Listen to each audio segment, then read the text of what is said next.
Como diz o meu amigo Godoy, lá das bandas do Vale do Aço, lá daquelas bandas dos quintais das Gerais, bom dia para aqueles que são de bom dia, boa tarde para aqueles que são de boa tarde, boa noite para aqueles que são de boa noite.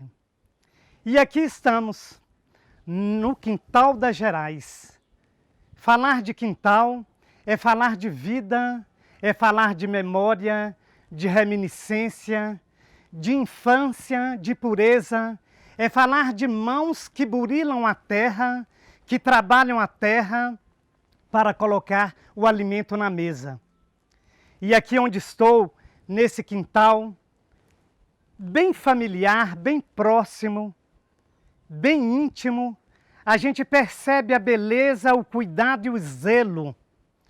A Mãe Natureza, com o seu dever de caprichar, nos dá esse encanto para os nossos olhos e o encanto para a nossa alma também. Com certeza, nos quintais das Gerais, nos quintais das nossas casas, existem verdadeiras dispensas.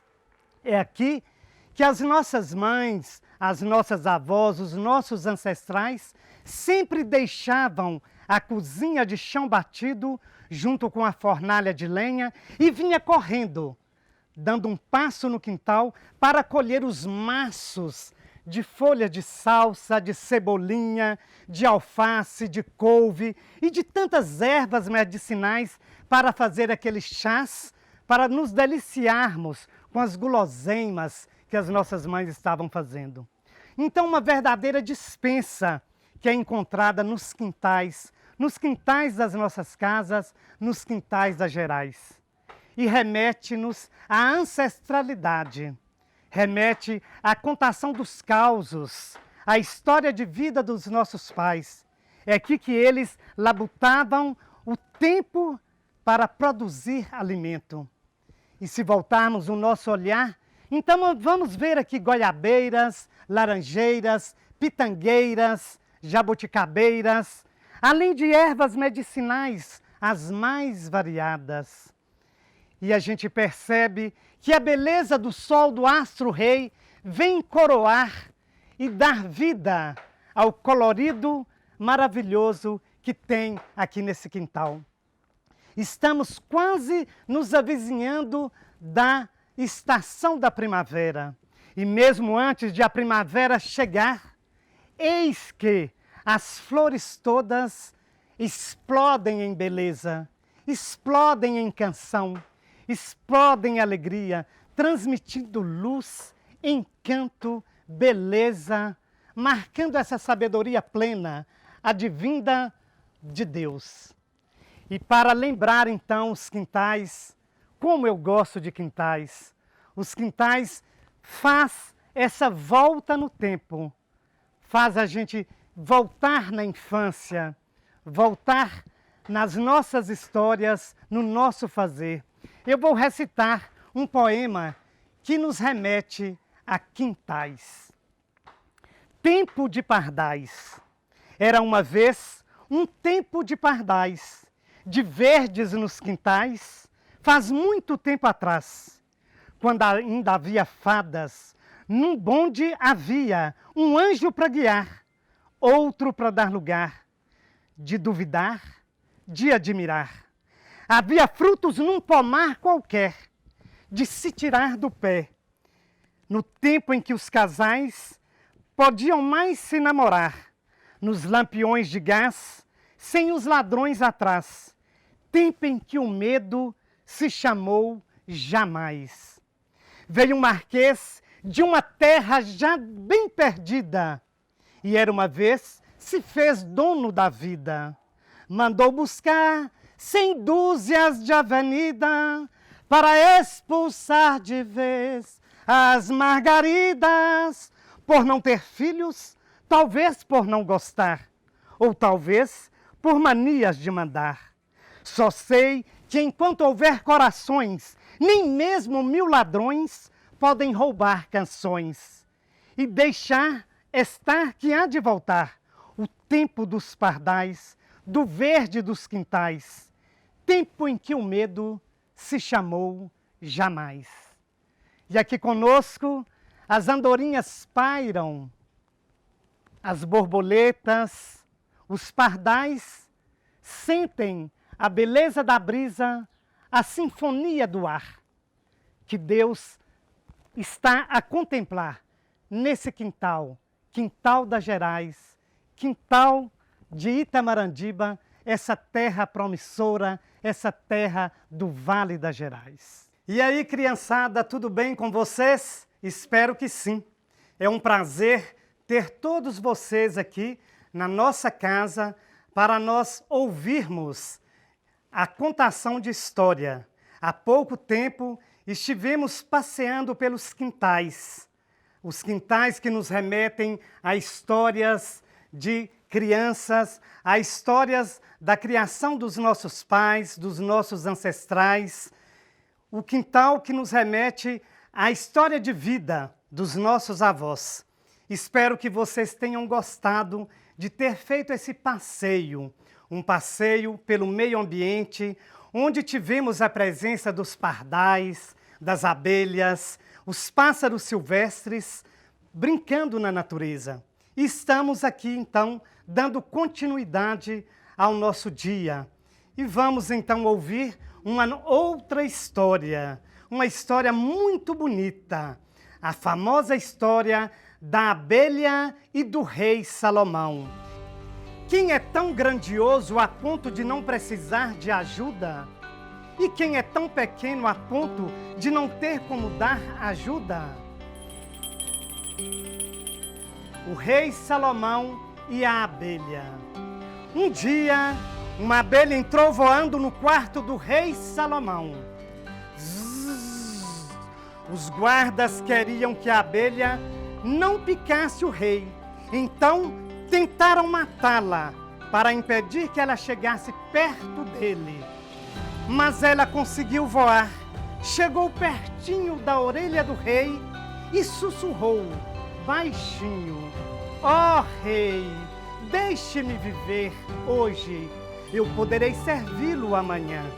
O rei sorriu, porque como é que um ser tão pequenininho como a abelha podia achar que poderia ajudar o homem mais poderoso do mundo, o nobre rei Salomão?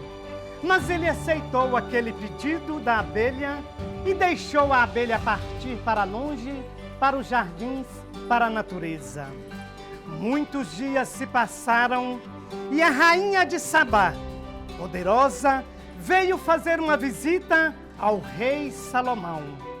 Ela queria testar a inteligência do rei Salomão. Diziam que ele era muito sábio e que era capaz de solucionar todo e qualquer problema que fosse colocado à frente dele. Era isso que diziam por aí.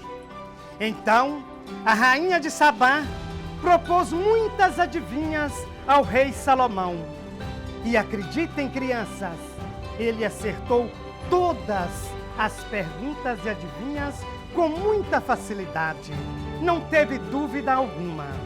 Mas no seu último dia de visita, no Palácio Real do rei Salomão, a rainha de Sabá teve uma brilhante ideia. Colheu uma flor magnífica no Jardim Real, no Jardim Imperial, e mandou que seus artesãos, que eram perfeccionistas, confeccionassem 99 flores artificiais, idênticas àquela que fora colhida no Jardim Real. Ela chamou 50 rapazes e 50 moças, vestidas de maneira idêntica, e disse a cada um que deveria ir ver o rei segurando uma das flores. Então ela disse ao rei: meu senhor, rei Salomão, gostaria que o senhor avaliasse o trabalho destes artesãos. Entre essas 100 flores, apenas uma é do seu jardim. Encontre-a então. O trabalho dos artistas era mesmo muito perfeito. E o rei, por mais que tentasse, não conseguia perceber nenhuma diferença entre as flores ali mostradas. Foi então que ele sentiu algo pequenino picar a sua mão. Era a abelha.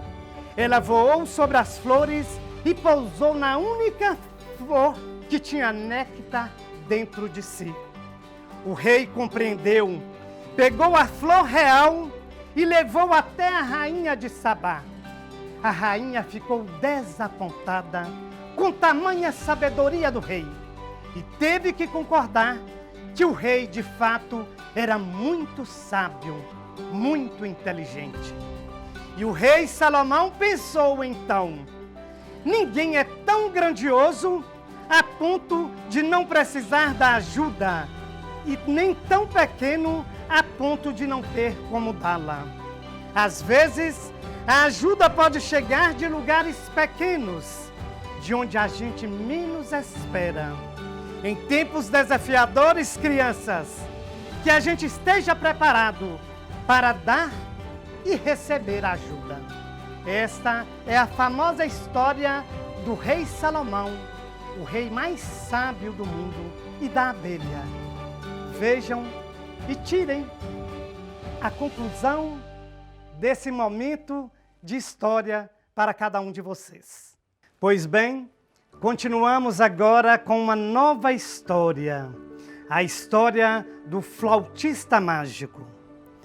Há muitos e muitos anos atrás, do outro lado do mar, havia um país diferente. Ele tinha um sol como nenhum outro. O seu sol gostava de música e gostava tanto que se o povo lá embaixo não tocasse músicas pedindo que ele acordasse, ele continuava a dormir. Não saía do seu sono e o dia não amanhecia. Todo mundo sabia disto. E era por isto que, bem cedinho, antes mesmo de tomar café, os acordadores do sol subiam no alto da colina em procissão e de cima, olhando o horizonte, tocavam seus instrumentos. Eram violões, violas, violinos, cavaquinhos, flautas, pandeiros, cuícas, berimbaus, sanfonas. Aquela música toda ia até ao esconderijo do sol. Depois do mar, ele acordava e sorria feliz, pensando que todos gostavam dele. E bem devagarinho mostrava seu rosto vermelho e sorridente na superfície das ondas do lago, lá longe no horizonte. Quando chegava a noite, as crianças iam para as camas, seus pais lhe contavam histórias de outros tempos, quando o sol ficara dormindo e a noite parecia não acabar jamais. Tudo por culpa do esquecimento. Não lhe haviam feito as serenatas costumeiras, as serenatas de madrugada. As crianças ficavam com medo que isso acontecesse de novo, mas os seus pais e mães as tranquilizavam e garantiam que, a cada manhã, os tocadores subiriam o morro, instrumentos na mão, e a música seria de novo ouvida por toda a terra e pelo céu. E assim elas dormiam e sonhavam sonhos felizes. Foi durante a noite que tudo aconteceu. Estava escuro, as pessoas dormiam e sonhavam. Eles foram chegando em silêncio, ninguém sabe de onde. Enormes gigantes verdes, com dentes de ferro e dragões amarelos com pontudas escamas de ouro. E foram ocupando todos os lugares, ruas, praças, estradas e praias. Quando as pessoas saíram de suas casas com seus instrumentos ao acordar para fazer o sol nascer, viram que sua terra tinha sido invadida. Para onde quer que olhassem, lá estavam os gigantes e os dragões. Ninguém se mexeu. Ficaram lá, às portas das suas casas, paralisadas de medo, sem saber o que fazer. Foi então que um gigante verde começou a falar. Devia ser o chefe. e um estranho barulho metálico saiu de dentro do seu peito. De hoje em diante, vocês estão sob a nossa proteção. Ao se obedecerem às nossas ordens, todas as famílias poderão dormir tranquilas. Ninguém teve coragem de dizer que até aquele momento todos haviam dormido sonhos tranquilos e que aquele era o primeiro momento de intranquilidade em suas vidas. Nenhum estranho os perturbará. Ele continuou: há um perigoso inimigo rondando este país. Vocês nada sabem a seu respeito. Nós sabemos melhor. É por isso que nossa proteção é necessária. É um inimigo solerte. Papai, disse um menininho bem baixinho para não ser ouvido pelo gigante. O que é solerte? Eu nunca ouvi essa palavra. O pai ficou meio sem jeito, mas também não pôde responder. Nem eu sei, meu filho. Ainda anda sempre escondido e quando aparece é tão bonito que todos o amam. É muito perigoso amar as coisas bonitas. Continuou o gigante. Por isto estamos aqui, para que vocês aprendam a amar as coisas certas. Era uma voz de baixo, profundo, grave e grossa, falando de forma pausada, sem titubear, fazendo as palavras marcharem, voz de quem tem a certeza de saber tudo. A beleza é enganadora, ele continuou. Nós lhe ensinaremos vocês o que se deve amar. O inimigo é belo, a beleza é o inimigo. O seu nome é sonho. Por isto, de hoje em diante, todos os sonhos estão proibidos. E como os sonhos gostam de aparecer ao embalo da música, a música também fica proibida a partir de hoje, a partir de agora. Aí um garoto criou coragem. Se a música vai ser proibida, quem é que vai fazer o sol nascer? Ele perguntou. Não precisamos de sol, disse o gigante. Teremos luz elétrica. Eletricidade é boa para comprar e vender. O sol, ao contrário, é inútil, é gratuito, não custa nada. As pessoas deverão se dedicar a coisas que sejam úteis e práticas, coisas que possam ser transformadas em riqueza. Trabalhar muito, dia e noite, para que haja progresso e para que o sonho não apareça. Quem trabalha duro em coisas práticas não tem tempo para sonhar. Ato contínuo, os gigantes verdes e os dragões amarelos tomaram os instrumentos que os tocadores traziam em suas mãos e os comeram ali mesmo, como se fossem bananas ou batatas fritas. E assim aconteceu. Pararam os sonhos, pararam as canções.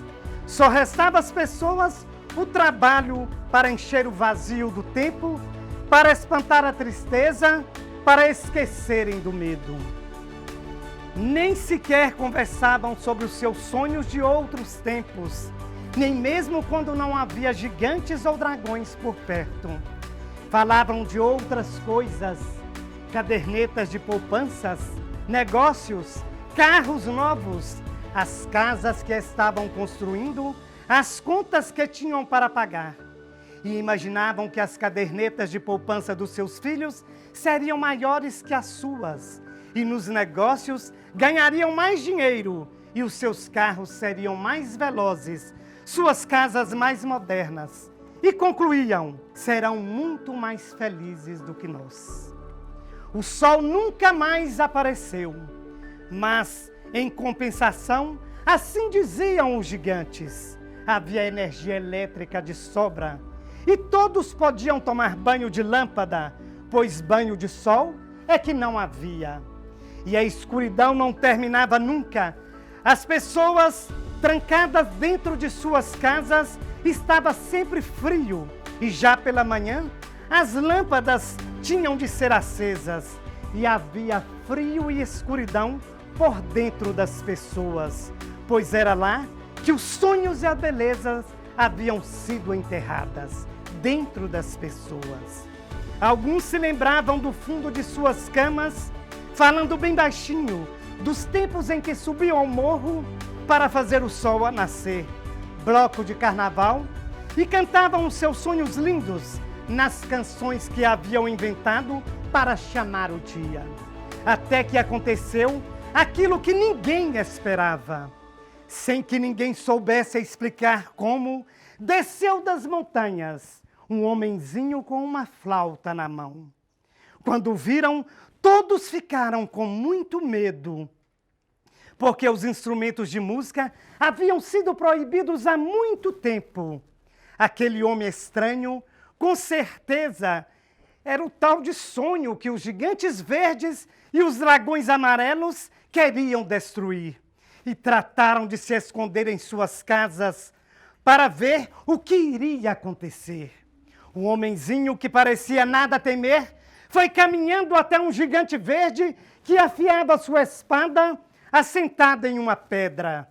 Ele pôs a flauta na boca e tocou uma velha melodia. O gigante deu um urro de pavor com aquela espada levantada, mas foi inútil. Como num passe de mágica, ele se transformou numa mangueira. O homenzinho continuou a andar até encontrar outro gigante. Pôs a flauta na boca e tocou outra linda melodia. E a mesma coisa aconteceu. Só que não foi mangueira, foi pitangueira. Depois foi a vez de um dragão dourado que se transformou em um ipê amarelo, coberto de flores. As pessoas de dentro de suas casas, olhos arregalados, viam o que estava acontecendo e começaram a se lembrar das velhas canções esquecidas, os risos ao nascer do sol, a harmonia dos instrumentos. E estranhos arrepios de saudades e de coragem começaram a passar pelos seus corpos e saíram de suas casas numa grande procissão, caminhando e cantando e seguindo a canção. E quem não sabia fazer nenhuma coisa e nem outra, pegou as tampas das panelas e com elas fizeram uma enorme barulheira, a música mais linda do mundo. E pareciam os exércitos de Josué em torno de Jericó, enquanto os campos se cobriam as árvores frutíferas e de ipês floridos. E aprenderam que os gigantes e os dragões se derrotam com a beleza e o sonho. Foi então que alguém se lembrou do homenzinho. Haviam se esquecido dele, enquanto marchavam em busca de dragões e gigantes. Onde está ele? Alguém gritou. Procuraram que procuraram por todos os lados para ver se via um homenzinho, mas não foi encontrado em lugar algum. Desaparecera tão misteriosamente como aparecera. Só um menino disse tê-lo visto. Estava sozinho, tocando sua flauta, subindo a montanha na direção das neves, onde ninguém ainda havia ido. Disse o menino que, vez ou outra, ele olhava para trás e sorria ao ver o verde e o amarelo que ia aumentando lá embaixo, na planície. A luz do sol nascente, quente, o envolvia com um brilho estranho e até parecia que era um ente do outro mundo. E assim desapareceu, numa curva, encantado. Ficou assim, encantado. Alguns disseram que ele partiu para sua casa, muito longe, lá do outro lado das montanhas. Mas eu penso diferente. Acho que ele retornou para sua casa, muito perto, dentro de nós, lá onde moram o sonho e a beleza. Por que é que eu penso assim? É que vez ou outra ouço a flauta tocando e as árvores frutíferas e os ipês amarelos ficam muito bonitos. Rubem Alves.